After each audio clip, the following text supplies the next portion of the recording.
Chicago, the city that never sleeps, the city of wind, and the city that raised me, if you could even call it that. Tonight, its bright lights flicker through the window of this suffocating ballroom, the city's heartbeat echoing louder than my own. Tonight, I'm supposed to be celebrating. I'm supposed to be happy. It's my wedding night, after all. But standing here, my hand gripping the edge of a table, I can feel my world caving in. And she's right there, my mother, center of attention as always. She's talking to Maria now, my bride, her pale face tight with something I know all too well. My mother's smile is warm, almost tender, but I can see the poison behind it. I've seen that smile tear apart lives before. Mine, for one. I watch as Maria's eyes dart nervously. My heart thuds in my chest, a warning, a scream, but my voice is gone. I'm back in that house again. I was 7 when I learned what real fear felt like. My mother's face, perfectly composed, hovered over me as I sat at the kitchen table. I'd spilled milk, a simple accident. But for her, nothing was simple. "Look what you've done," she hissed, her voice low, so quiet it chilled me. Her fingers trailed across my cheek, deceptively soft. "You always ruin everything, don't you, Jacob?" I remember nodding, because disagreeing with her was like signing my own death sentence. I could see the fire behind her eyes, but there was nothing I could do. Apologies were never enough. She needed submission, complete obedience. That night, she locked me in the bathroom. For hours. It was dark, and I cried, but she never came. When she finally let me out, she said I deserved it. I believed her. "Jacob, are you even listening?" Maria's voice pulls me back, but I'm too late. Her eyes search mine, begging for an explanation, but I don't have one. "Your mother, she's..." "What did she say?" I ask, my voice a whisper. I can barely hear myself over the drumming in my ears. "She told me you're not ready for marriage. That you've always been unstable, prone to breakdowns." Her voice cracks, and I can feel the panic rising in my chest. Maria continued, "She said I should reconsider. But she's only looking out for me." The world tilts, my stomach dropping. I feel like I'm falling, spinning out of control. Not again. "Maria, she's manipulating you. You know that, right?" She shakes her head, looking more confused than ever. "I don't know what to think, Jacob. Why didn't you tell me? Why didn't you warn me she'd be like this?" "Because I thought I could protect you from her. I thought I could keep her away. But that's what she does. She finds the cracks and slips inside, infecting everything she touches. When I was 10, I got a hamster for my birthday. His name was Billy, and I loved him more than anything. He was mine, a little piece of happiness in a world that felt cold and empty. My mother never cared for him, said pets were a waste of time and distraction. But I didn't care. Billy was my friend. One day, I came home from school and Billy was gone. His cage was empty, sitting on my desk like a monument to my loss. I searched everywhere, calling his name, crying, desperate. My mother sat in the living room, flipping through a magazine. "He must have gotten out," she said, not even looking up. Her voice was so casual. I searched the entire house, the backyard, everywhere I could think of. But deep down, I knew.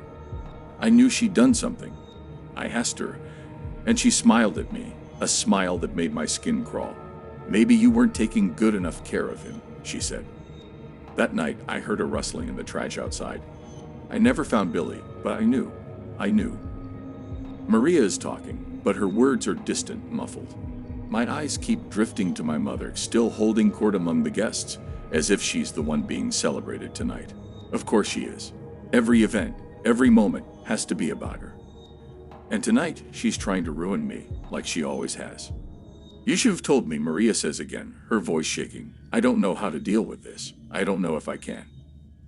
I remember the time I won an art competition in high school. It was a stupid thing, just a local contest, but I was proud. For once, I had something that was mine, something I'd achieved on my own. I came home with a ribbon, showed it to her, expecting, hoping for just a sliver of pride. Instead, she laughed. A cold, hollow sound. "Art? That's what you've been wasting your time on. No wonder you're a failure." She took the ribbon from my hand, glanced at it, then tossed it onto the counter like it was trash. "This means nothing." I remember standing there frozen, watching as she walked away, leaving me to wonder why I'd even tried. I stopped drawing after that. What was the point? Maria's hand is slipping from mine, her eyes filled with tears. I want to hold on, to explain, to make her understand, but the words are stuck in my throat. I can't breathe, can't think. I need some air, she whispers, turning away before I can stop her. And just like that, she's gone. I stand there frozen as she disappears into the crowd, my world unraveling one thread at a time. I feel a hand on my shoulder, too tight, too familiar. Poor Maria, my mother's voice purrs in my ear. I warned her. I told her how difficult you can be. I turn to face her, my jaw clenched. Why are you doing this?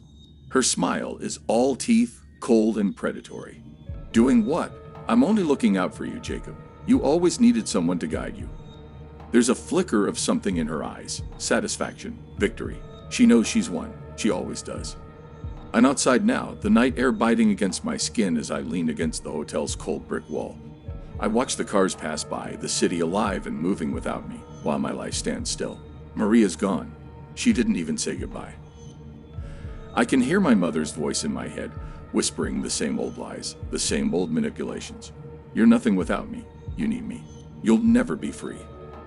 I thought tonight would be different. I thought I'd escaped. But no matter how far I run, how hard I try, she's always there, pulling me back into the darkness. And I let her. Every time I let her.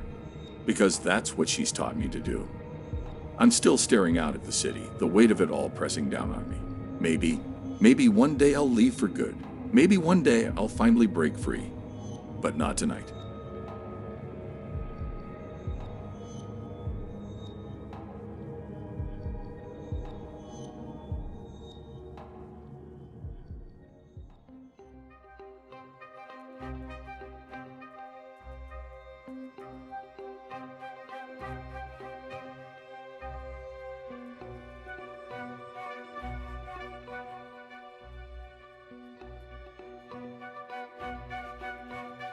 Imagine this, I say, leaning back in my leather office chair, a smirk pulling at the corners of my mouth. High above London, I'm surveying my kingdom, the pulsing streets, the shimmering skyline, all bustling in ignorance. And here I am at the helm, the true force behind this company's success. Of course, they won't say that, not aloud, but we all know it's true. I won't lie to you. It's a heavy burden to bear, being the brilliance in a sea of mediocrity. These people need me more than they care to admit. Without me, the gears would grind to a halt, the whole thing collapsing in on itself. But the truth, they wouldn't know talent if it hit them in the face. And I'm not asking for praise, I don't need it. Admiration, perhaps, a bit of gratitude now and then. But no, I can survive without it. But here's the thing, Today was going to be different. I could feel it in the air this morning, a strange electric anticipation that something was coming my way. Little did I know just how right I was. It started as I strolled into the office, every eye flicking my way, sizing me up, wondering, what will he do today? I live for that moment, for the silent acknowledgement that, yes, I am the one to watch.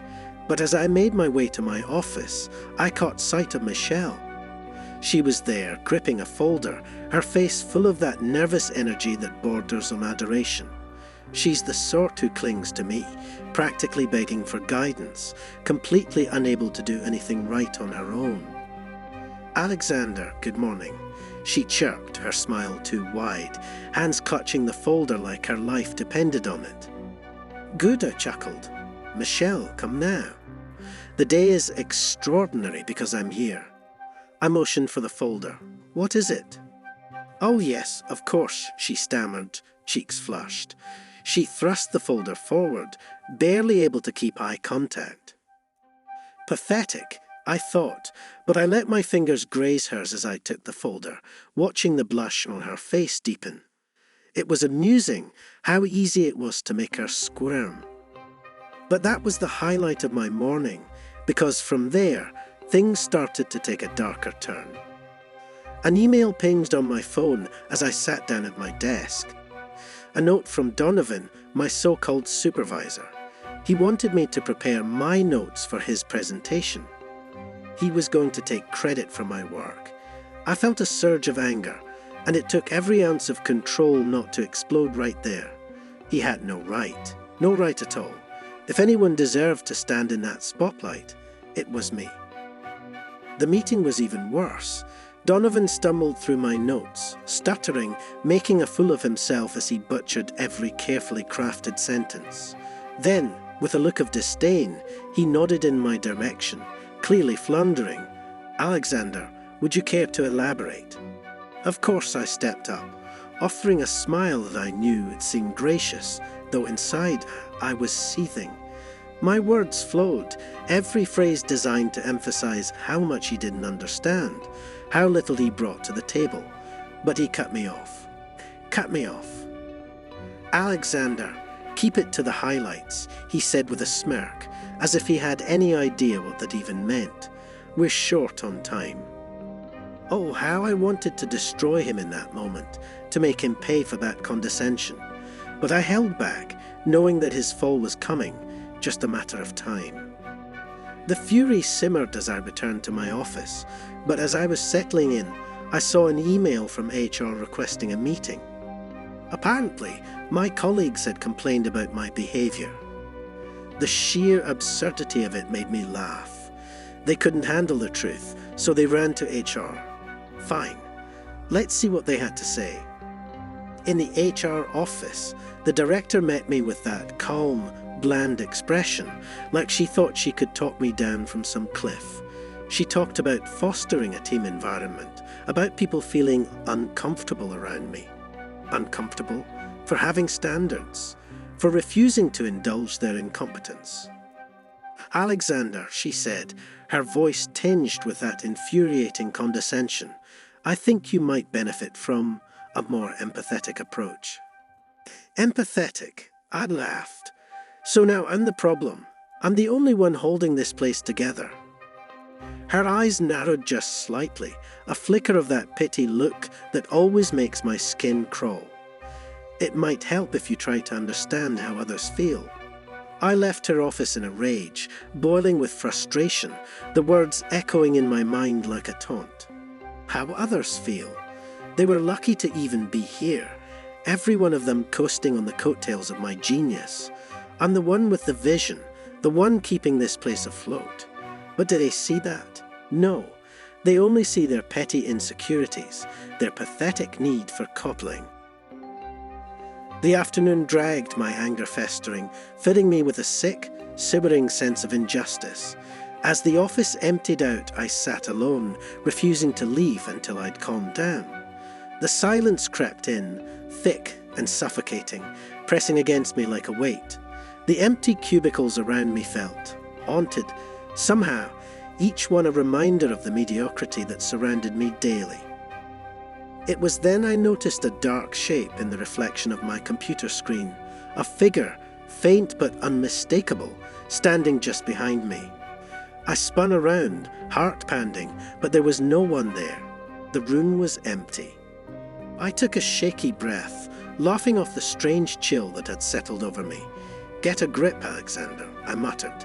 "It's just the stress," I told myself, "just the frustration of dealing with these fools." But as I turned back to my screen, the figure was there again, closer this time, a shadow in the corner of my vision, watching with hollow, empty eyes. I felt a cold sweat break out, a tremor running through me as I tried to shake it off. It wasn't real. It couldn't be real. And yet, the shadow lingered, a dark, silent presence, filling the room with a palpable sense of dread. I glanced around, every instinct screaming at me to leave, but my pride wouldn't allow it. This is my office, I thought, clutching the arm of my chair as if that could ground me. Then I heard it, a voice low and cold, whispering from somewhere in the silence. "All this, Alexander. For what?" My blood ran cold, my heart pounding so loud I could barely hear anything else. "Who's there?" I whispered, the words trembling on my lips. No answer, just the silence, thick and pressing, filling the room with a weight I couldn't ignore. I tried to laugh it off, to remind myself of who I was, strong, capable, untouchable. But the laughter died in my throat, hollow and bitter. And then, As I stared into the dark reflection of the screen, I saw it. My own face distorted, twisted with a darkness that didn't belong to me. My eyes were empty, hollow, as if something had hollowed me out from the inside. A chill ran down my spine as the realization hit me with horrifying clarity. I was the shadow, the emptiness I'd felt all day, festering inside, a void that nothing could fill. The voice echoed again, mocking, dripping with contempt. All your brilliance, Alexander, all your power, and you're still nothing. I tried to scream, but no sound came.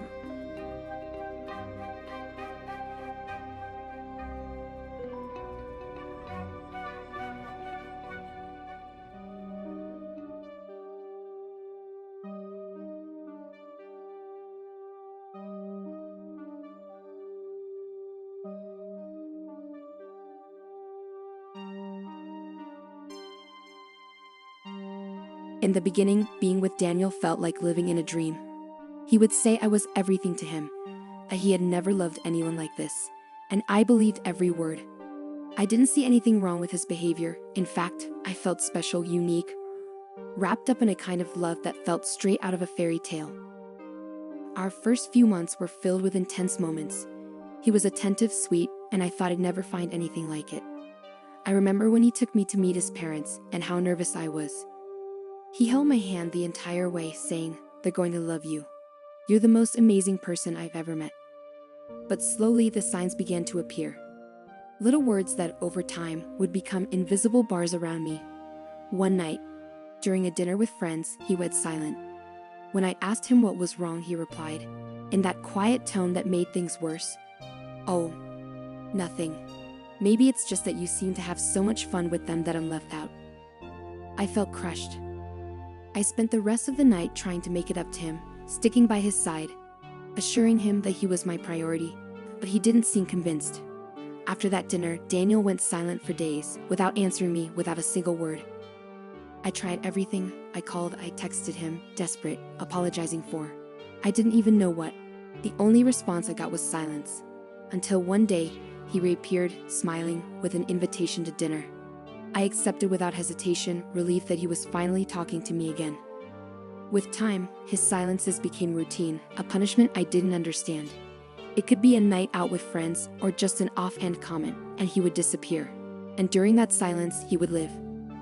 I saw on social media that he was going out, going to bars, meeting people, while I stayed home, anxious, waiting for a message, a call, anything to tell me he hadn't forgotten me. One day, I got a message from him demanding that I come to his apartment immediately. He seemed furious. When I got there, Daniel was on the couch, face set in a frown. "You were online last night at 2 a.m, he said, crossing his arms. Yes, I was, I stammered, confused. I couldn't sleep and was on my phone. Couldn't sleep. He raised an eyebrow, mocking. "Interesting. Who were you talking to?" I felt the blood drain from my face. "No one. I was just watching videos." He scoffed, disbelieving. "Please, you think I'm an idiot? That I don't see the way you look at your phone, hiding it? Deleting messages?" I tried to explain that I had nothing to hide, that he was exaggerating, but he cut me off. "You live in a world where you think everything revolves around you, don't you? Where I'll just wait around for you to give me attention." His voice was icy, each word a blade. I left that conversation feeling like I'd done something wrong, even though I knew he was twisting everything. Over time, I began living almost exclusively for him. My friends, my hobbies, my own routine all started to fade. He insisted I share every detail of my day, every message I received, everyone I spoke to. "It's just because I care, you know. Because I love you," he'd say softly, and I believed him. One night, he took me to dinner.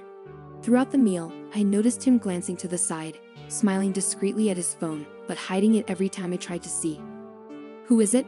I asked, trying to sound casual. He laughed, as if my question were the most absurd thing in the world. "A coworker, that's all. Don't make a big deal out of it." Even so, my stomach twisted. I felt something was off, but he knew exactly how to convince me it was all in my head.